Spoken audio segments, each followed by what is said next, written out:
राधे राधे भक्तों। आज का यह प्रवचन बहुत ही महत्वपूर्ण है क्योंकि आज हम ऐसी बात करने वाले हैं जो सीधे आपके जीवन, आपके घर और आपकी किस्मत से जुड़ी हुई है। चाहे कुछ भी हो जाए, लेकिन अपने पूजा मंदिर में कुछ चीजें, कुछ मूर्तियां कभी नहीं रखनी चाहिए, क्योंकि ये छोटी सी गलती आपको बहुत बड़ा नुकसान दे सकती है। वास्तु शास्त्र के अनुसार कुछ ऐसी वस्तुएं होती है जिन्हें अगर आप अपने मंदिर में रख देते हैं तो घर में गरीबी, कंगाली और रुकावटें आ सकती है।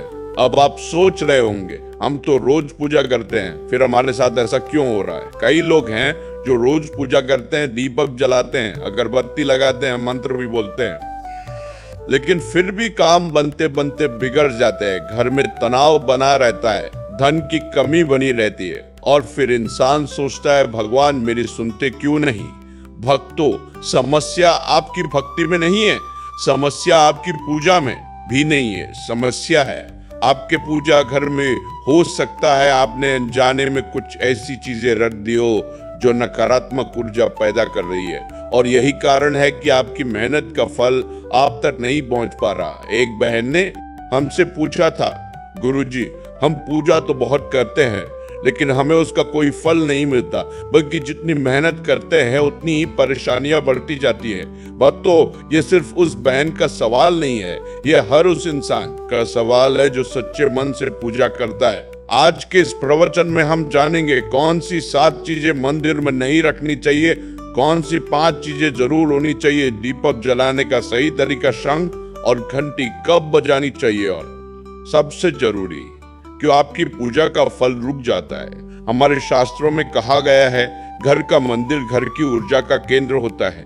अगर वहाँ सब कुछ सही है तो घर में सुख शांति आती है, लेकिन अगर वहाँ गलती हो जाए तो वही स्थान समस्याओं का कारण बन जाता है। भगवान श्री कृष्ण ने भी कहा था, कलयुग में लोग गलत चीजों को भी धार्मिक मानकर पूजा करेंगे और यही उनकी परेशानियों का कारण बनेगा।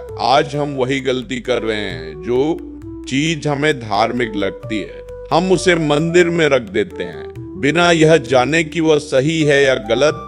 तो ध्यान से सुनिए, हो सकता है आपके मंदिर में भी ऐसी चीज रखी हो जिसकी वजह से आपकी तरक्की रुक गई हो और आपको पता भी न हो। अब जरा ध्यान से समझिए, हम बात कर रहे थे उन गलतियों की जो अनजाने में हम अपने पूजा घर में कर देते हैं, और यही छोटी छोटी गलतियां धीरे धीरे हमारे जीवन पर असर डालती हैं। अब सबसे पहली बात, अगर आपके मंदिर में कोई भी मूर्ति टूटी हुई है या उसमें हल्की सी भी दरार है तो उसे वहीं से हटा दीजिए, क्योंकि खंडित मूर्तियां शुभ नहीं मानी जाती। ये घर में नकारात्मक ऊर्जा को बढ़ाती है और मन में अशांति पैदा करती है। अब दूसरी बात, बहुत लोग पूजा में चावल रखते हैं, लेकिन ध्यान रखें टूटे हुए या बासी चावल मंदिर में नहीं रखने चाहिए। ये धीरे धीरे घर की सकारात्मक ऊर्जा को कम कर देते हैं। अब तीसरी बात, कई घरों में देखा गया है कि लोग अपने पूर्वजों की तस्वीर मंदिर में रख देते हैं, लेकिन भक्तों, देवताओं और पितरों का स्थान अलग होता है। पूर्वजों की तस्वीर हमेशा किसी अलग स्थान पर रखें। मंदिर में रखने से ऊर्जा का संतुलन बिगड़ जाता है। अब एक और महत्वपूर्ण बात, कुछ लोग अपने मंदिर में बहुत ज्यादा मूर्तियां रख लेते हैं, हर देवी देवता की अलग मूर्ति, लेकिन इससे होता क्या है? मन एक जगह टिकता ही नहीं, ऊर्जा बिखर जाती है। इसलिए पूजा में सादगी और एकाग्रता जरूरी है। अब अगली गलती, अगर आप किसी संत या गुरु को मानते हैं तो उनकी तस्वीर दीवार पर लगा सकते हैं, लेकिन उन्हें देवताओं के साथ मंदिर में नहीं रखना चाहिए, उनका स्थान अलग होता है। अब एक और चीज जिस पर बहुत कम लोग ध्यान देते हैं, उग्र या क्रोधित रूप वाली तस्वीरें मंदिर में हमेशा शांत और सौम्य रूप होना चाहिए, क्योंकि वही घर में शांति और सकारात्मकता लाता है। और अब सबसे जरूरी बात, मंदिर की सफाई। अगर आपका मंदिर साफ नहीं है, वहां धूल जमा है या सामान बिखरा हुआ है, तो समझ लीजिए वहां सकारात्मक ऊर्जा टिक नहीं सकती। मंदिर जितना साफ होगा, मन भी उतना ही शांत रहेगा। अब जरा खुद से एक सवाल पूछिए, क्या इनमें से कोई गलती आपके मंदिर में भी हो रही है? अगर हाँ तो उसे आज ही सुधार दीजिए, क्योंकि पूजा का फल तभी मिलता है जब स्थान भी शुद्ध हो और भाव भी शुद्ध हो। अब आगे समझते हैं कि पूजा घर में कौन सी चीजें होना जरूरी है, क्योंकि सिर्फ गलत चीजें हटाना ही काफी नहीं है, सही चीजों का होना भी उतना ही जरूरी है। अब जरा इस बात को और गहराई से समझते हैं। हमने यह जाना कि क्या नहीं रखना चाहिए, लेकिन अब सवाल यह है कि पूजा घर में ऐसा क्या होना चाहिए जिससे घर में सुख, शांति और समृद्धि आए। सबसे पहली चीज स्वस्तिक। स्वस्तिक को हमारे शास्त्रों में सौभाग्य और शुभता का प्रतीक माना गया है। आप अपने पूजा घर में रोली या कुमकुम से स्वस्तिक बना सकते हैं। यह घर में सकारात्मक ऊर्जा को आकर्षित करता है। दूसरी चीज कलश। कलश को समृद्धि और पूर्णता का प्रतीक माना जाता है। यदि आप अपने मंदिर में एक छोटा सा कलश स्थापित करते हैं तो ये घर में धन, वैभव और शांति को बढ़ाता है। तीसरी चीज शंख। शंख की ध्वनि बहुत शक्तिशाली मानी जाती है।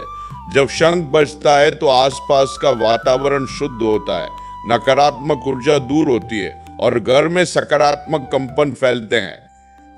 चौथी चीज घंटी। जब आप पूजा करते समय घंटी बजाते हैं तो उससे एक दिव्य ध्वनि उत्पन्न होती है जो आपके मन को भी शांत करती है और वातावरण को भी पवित्र बनाती है। पांचवी चीज जल। पूजा घर में एक छोटा सा जल का पात्र रखना चाहिए। ये जल घर की ऊर्जा को संतुलित करता है, लेकिन ध्यान रखें इस जल को समय समय पर बदलते रहें। अब एक बहुत महत्वपूर्ण बात, दीपक।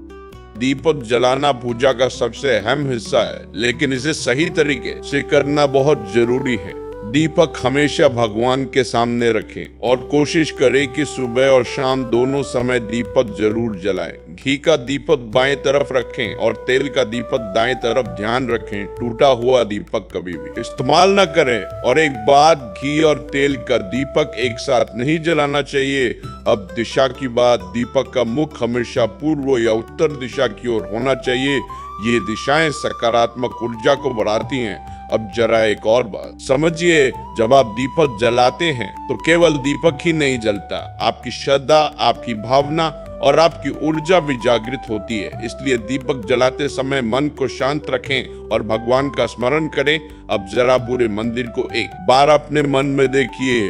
अगर वहाँ सही चीजें होंगी, साफ सफाई होगी और सच्ची श्रद्धा होगी तो आपका घर अपने आप सुख और शांति से भर जाएगा। अब समझिए, पूजा केवल एक क्रिया नहीं है, ये एक ऊर्जा है, और जब ये ऊर्जा सही दिशा में बहती है तो जीवन बदलने लगता है।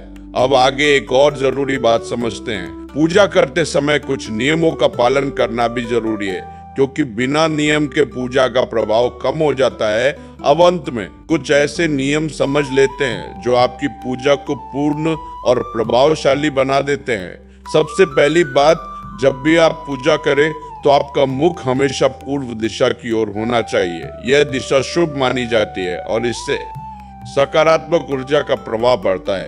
अगर किसी कारणवश पूर्व दिशा संभव न हो तो आप पश्चिम दिशा में भी बैठ सकते हैं, लेकिन पूर्व दिशा सर्वोत्तम मानी गई है।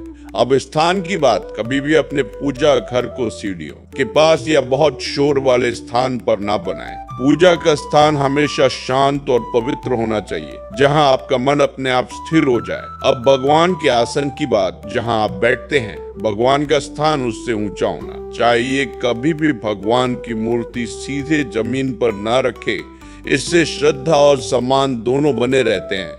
अब अपने आसन की बात, जब भी पूजा करें तो हमेशा चटाई या आसन पर बैठें। सीधे जमीन पर बैठकर पूजा करना ऊर्जा के प्रवाह को कम कर देता है। अब फूलों की बात, कभी भी मुरझाए हुए या सड़े हुए फूल भगवान को अर्पित न करें। हमेशा ताजे और सुगंधित फूल ही चढ़ाएं, और जब फूल मुरझा जाए तो उन्हें किसी पवित्र स्थान या मिट्टी में रखें। अब एक बहुत महत्वपूर्ण बात, कभी भी अपने सोने के कमरे में पूजा घर न बनाएं। अगर मजबूरी में बनाना पड़े तो रात के समय उसे पर्दे से ढक दे। अब वस्त्रों की बात, पूजा करते समय काले कपड़े पहनने से बचें। हल्के और साफ वस्त्र मन को शांत रखते हैं और पूजा में एकाग्रता बढ़ाते हैं। अब सबसे महत्वपूर्ण विषय, दीपक जलाने के नियम।